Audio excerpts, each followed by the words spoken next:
Welcome to TEPHINET's video series for the global field epidemiology community about risk communication principles and COVID-19 vaccine misconceptions and misinformation. This is the first in a set of videos that will prepare you to proactively address misconceptions and misinformation about COVID-19 vaccination campaigns.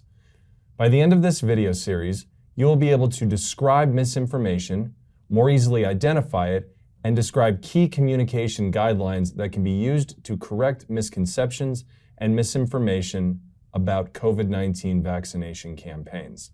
We will cover the following 6 topics. Number 1, what is misinformation? We will also review disinformation and challenges with uninformed people. Number 2, why is misinformation a problem?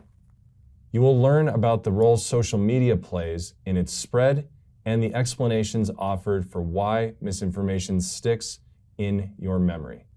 Number 3, identifying misinformation. In this video, we will look at ways of identifying misinformation with a focus on identifying problematic sources of information. Number 4, barriers to misinformation correction. We will cover some of the major barriers that make misinformation correction so difficult. Number 5, countering the spread of misinformation. Action steps you can take. We will provide you with specific guidelines for correcting misinformation. These guidelines will focus on issues like best sources to include in your corrections and how message structure and repetition can help your messages stick in people's memories.